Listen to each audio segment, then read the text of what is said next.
I will tell you what revenge tastes like. It isn't the sugary sweet flavor of victory you read about in fiction. No, it tastes perfectly controlled, exquisitely balanced, and technically flawless. Exactly the kind of food I used to create. You see me now running a quiet, anonymous little bakery in a small town. I still bake, but simple things, croissants, baguettes, things that can't shatter a man's soul. It's quiet here, and from here, I observe the wreckage of my old life. But wreckage, you must understand, is something that must be meticulously planned. 6 months ago, I wasn't just Elias Thorne. I was Chef Thorne, whose institution, Ethel, was ranked among the top 50 restaurants in the world. Ethel was my soul, my 20 years of blood and bone, a place where I served not just food, but an experience. And then came Victor Sterling. Victor Sterling. Perhaps you've heard the name. The critic behind the Sterling Standard column, with his dark coat and his cold, arrogant eyes. He wasn't a cook. He was an executioner armed with a pen. Where other critics debated flavor, Victor destroyed the man. He saw my ruin as an art form. His review was titled, Ethel, a magnificent palace built on sand. He scorched my 2-decade career in a mere 900 words. He called my tuna crudo a puddle of indifference. He called my lamb rack a monument to excess. But the worst part was his comment on my cheese course. The selection of cheeses, he wrote, is the work of a man who has lost respect for his craft. It is not just a meal. It is a gastronomic arrogance. Within a month, bookings were gone. Investors fled. Ethel closed. When you live for perfection for years, and someone kills you in the name of arrogance, you don't plan retaliation. You simply begin a new mise en place, getting everything in order. The discovery, the critic's secret. They thought Victor Sterling was invulnerable, immune to fear, bribery, and with an infallible palate. But every powerful man has an invisible fissure. You just need a surgeon's knife and the exact point to cut. My first task, naturally, was filing bankruptcy papers. My second? Discovering Victor Sterling's true menu. I spent 6 weeks sifting through his deleted social media archives, his ex-wife's divorce records, and small forgotten corners of regional newspapers. His criticisms were always personal and vicious, so his past had to hold a clue. I found nothing. He was frustratingly clean, like a perfectly scrubbed stainless steel counter. Then I found the faint trail, a tiny news clip from a regional paper 20 years ago. Victor, then a junior reporter, had written a slanderous review of a local Greek restaurant. The owner later assaulted him. The story contained one small line. Following the assault, the critic was taken to St. Jude's Hospital, where he was treated for a minor allergic reaction. Allergic reaction? Victor never mentioned an allergy. No true critic does. It's against the code of the profession. A critic must taste everything. I couldn't breach St. Jude's Hospital, but I dove into medical invoicing data. You would be surprised how much information a simple purchase of an EpiPen or a specific food supplement on a credit card can reveal. Victor's ex-wife, whom he divorced 15 years ago, had one fleeting post on an old, now deleted online forum. She wrote, "Does anyone know what happens when someone consumes sesame seeds? My husband thinks he can hide it, but I'm terrified. Sesame seeds? Common, yet potentially lethal. A person with a severe allergy avoids them at all costs. But Victor was a professional critic. If he admitted to avoiding sesame, he jeopardized his entire career. But I found something else, something far more specific. On his credit card statement every 6 months was a purchase from a specialized health food store. Sacha Inchi protein powder. Sacha Inchi is the Peruvian ground nut, or Incan nut. His ex-wife mentioned sesame. Sacha Inchi isn't a seed or nut, but a legume, yet it contains a cross-reactive protein with both sesame and peanuts. This was my weapon. It was so specific and rare that no ordinary cook would include it in a standard menu, yet it was severely allergenic to Victor. And the best part, he was hiding his allergy as his greatest secret because if he feared the food, He couldn't review it honestly. He had to be perfect. 3. The invitation. The price of arrogance. For the final act, I needed a stage. I reached out to the Gastronomic Guild, an elite, old-money society where Victor held considerable sway.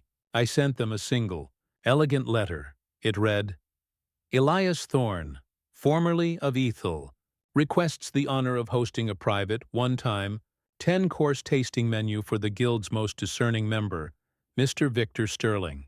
No cost, no publicity. This meal will be my final, unreviewed statement on the nature of culinary perfection. The Guild loved the drama. Victor, fueled by his own massive ego, couldn't refuse.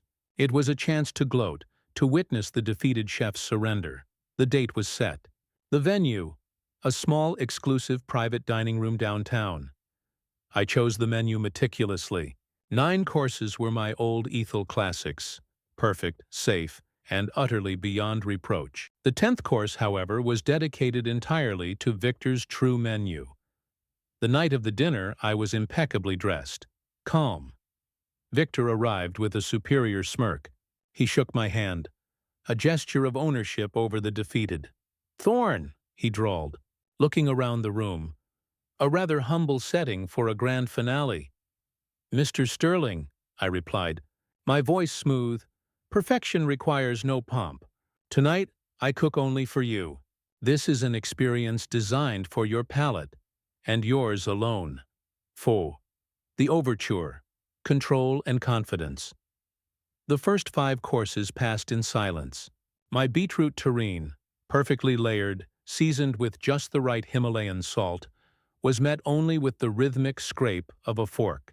My scallops with uni butter, a marvel of texture and richness, met a cold sip of white wine. Victor was confident, but I was observing him. He was tasting, yes, but he wasn't enjoying. He was working. He was looking for the flaw. The arrogance he had accused me of was radiating from him now. During the 7th course, a beautiful, safe duck confit, he finally spoke, condescendingly. It is acceptable, Thorne. Technically sound. A shame you saved your best work for your retirement. You lack a certain edge. The edge, Mr. Sterling, I corrected him calmly, comes from control, knowing exactly what goes into your work and why. I watched him closely. His water was Evian. His bread was plain white sourdough, untouched. He was hyper-aware of everything I served him. A man hiding a secret is always the most observant. The 10th course. The flawless collapse. The 9th course was cleared. The climax was approaching. And now, Mr. Sterling, I announced, stepping out of the kitchen with a plate held carefully in my hands, my final statement. The 10th course. A tribute to simplicity. On the plate was a small, almost unassuming custard tart. It was perfectly formed, caramelized on top, slightly trembling. Victor leaned forward, intrigued. No fanfare? Just a tart? It is a Sacha Inchi custard tart, I explained, my voice steady, my eyes locked on his. The pastry is made with a rare, gluten-free blend, and the custard is based on the finest Sacha Inchi powder. A delicate flavor, slightly nutty, highly specialized. The moment I said the words Sacha Inchi, the air in the room changed. Victor's eyes, usually cold and sharp, flickered. His facial muscles tightened, not in anger but in a flash of pure, undisguised terror. The fear was involuntary, a primal reaction he couldn't control. It was the crack in the facade. He tried to recover immediately. He forced a dry chuckle. Sacha Inchi? Never cared for it. Too earthy. But you must taste it, Mr. Sterling, I insisted gently. This is, after all, my last meal. And you, the critic, must honor the work. He knew.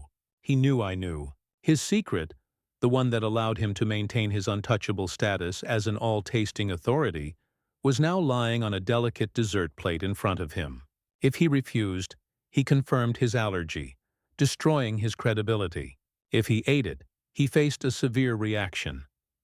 The silence was the most beautiful sound I had ever heard. He lifted his small silver fork.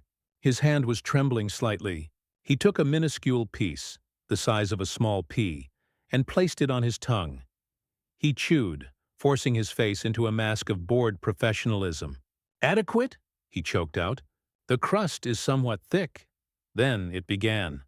First, his face began to flush, a faint red spreading rapidly across his cheeks, turning him from pale alabaster to a beet red. He put the fork down too quickly. A loud clatter against the porcelain. He coughed. A sharp, rattling sound that came from deep in his chest. "I believe," he wheezed, grabbing his water glass, "I may have developed a slight cold." "A shame," I said, leaning casually against the door frame, watching the panic rise in his eyes. "Perhaps the cross-reactive proteins are bothering you, Victor?" The use of his first name and the clinical term shattered his composure. He looked at me, his eyes wide and pleading. He was terrified of the immediate threat, the anaphylactic shock, but more terrified of the exposure. He scrambled up from his chair, knocking it over.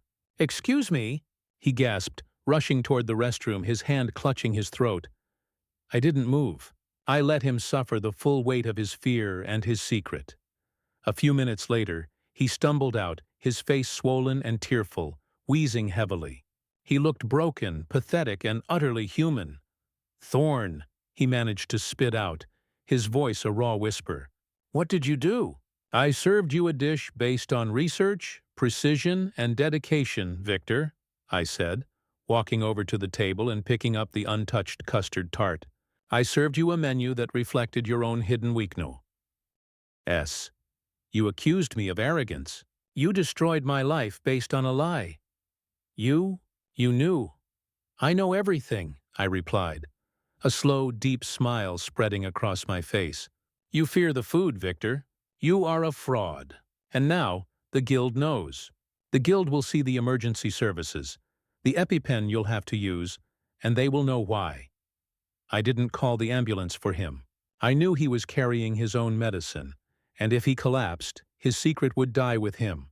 He had to save himself, exposing his deepest professional flaw. I watched him frantically fumble with his phone, dialing a discreet private doctor instead of emergency services, still trying to save his reputation even as his body failed him. He left the room without a backward glance, a beaten man whose career was now just a ticking time bomb. I walked back into the quiet kitchen. I washed my hands, cleaned the counter, and carefully wrapped the leftover custard tart. It was a beautiful dish, truly. I didn't need to write a review. The evidence was running down the street, gasping for air.